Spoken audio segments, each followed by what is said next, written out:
Transgender issues played a big issue in the campaign. They seem to be playing a big issue now in his first, couple of weeks in office. And at the forefront of their rationale seems to be that, keeping transgender, having transgender individuals in the military promotes a woke ideology. It's part of this whole anti-DEI mantra that they're going on.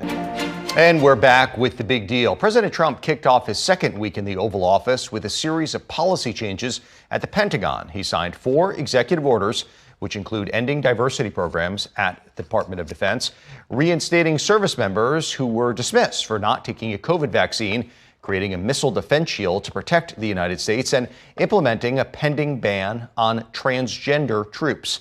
It marks Trump's second attempt to expel all transgender troops from the armed forces. Spectrum News reporter Cam Jandro has reaction from a local transgender community in Worcester, Massachusetts. To assume that somebody's gender identity makes them unfit to serve is a slap in the face of veterans. It is a slap in the face of the transgender community. Mass Equality's executive director, Tanya Neslucin, says President Trump's decision to ban transgender service members from the military is something she and members of the LGBTQ+ community have been preparing for since he was elected in November. I think that there is going to be legislative pushback. The order, titled Prioritizing Military Excellence and Readiness, says expressing a false gender identity divergent from an individual's sex cannot satisfy the rigorous standards necessary for military service. The order also saying a man insisting he's a woman is, quote, not consistent with the humility and selflessness required of a service member.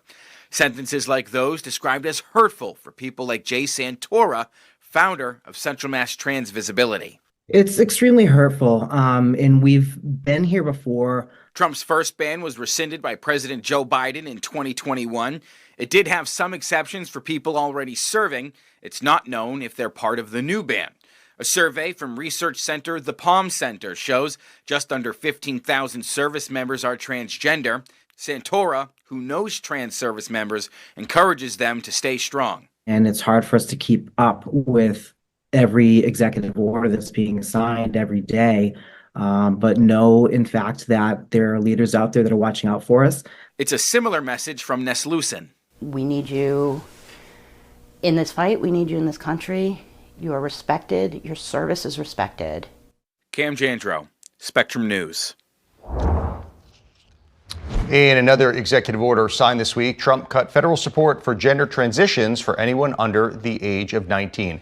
And joining me now with more on all this is Spectrum News reporter Chris Welch. Thanks so much for being here, Chris. Thanks for having me. So what reasoning does the Trump administration use to justify that ban? I'm going to touch on this. Let me just back up for a second. Remember in the first Trump administration, he had sort of laid out via tweet, we are going to be banning all transgender individuals in the military. And that took a couple of years to work its way up to the courts. They basically allowed some to stay in the military at the time, but then Joe Biden came in, flipped that all back around. Now here we are once again. So here's the reasoning they're kind of using. And it seems to be more forefront this time in his overall agenda than it was in his first term, because we've seen, this played a big issue. Transgender issues played a big issue in the campaign. They seem to be playing a big issue now in his first, couple of weeks in office. And at the forefront of their rationale seems to be that, keeping transgender, having transgender individuals in the military promotes a woke ideology. It's part of this whole anti-DEI mantra that they're going on. And I know Cam touched on it a little bit, what this executive order actually says. I want to elaborate on what he said a little bit.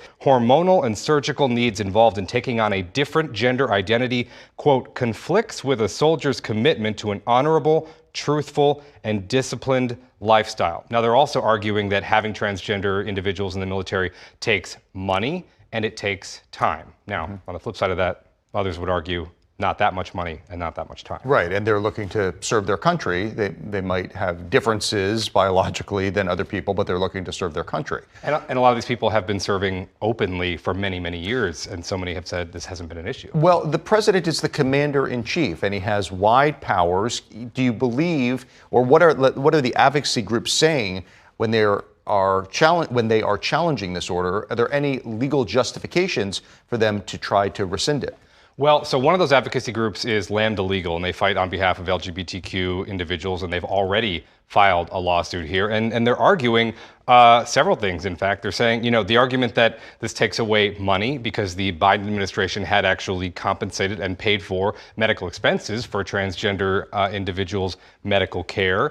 They're saying this takes time because when individuals go through the process of transitioning, the Trump administration says that can take them out of service for, say, 12 months. Now, advocates on the other side say that's nowhere near the amount of time that someone would be out. We're talking maybe 2 or 3 months at most. In terms of money, it's not that much either, because you think about, the 2.1 members of the military, they're paying for medical expenses for them as well. And a lot of people's other, a random knee surgery may be costing more, if not the same amount, as someone's gender transition surgery. So they're going to argue that all these points they're making are not really all that valid. Chris, have we seen any indication as to how the Department of Defense will start to implement this order? Certainly, they are on the same page as the president, saying that this undermines morale and is wasting money, as you point out.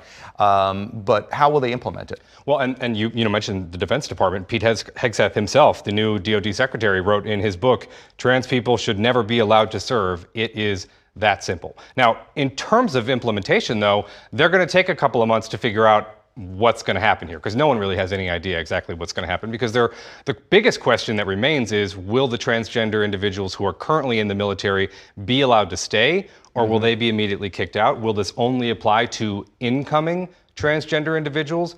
We do not know yet. And in terms of this court fight that of course is going to be coming, we know this is coming, and it's going to take some time. It took years before this got all the way up to the courts last time around. And in fact, before it was about to go to the Supreme Court, but that's when Joe Biden took over. So it never actually made it to the Supreme Court. This time around, it'll be interesting to see if it goes all the way up to the courts, to the Supreme Court, and what they have to say about this. Okay. Chris, thank you so much. Interesting. We'll continue to follow this.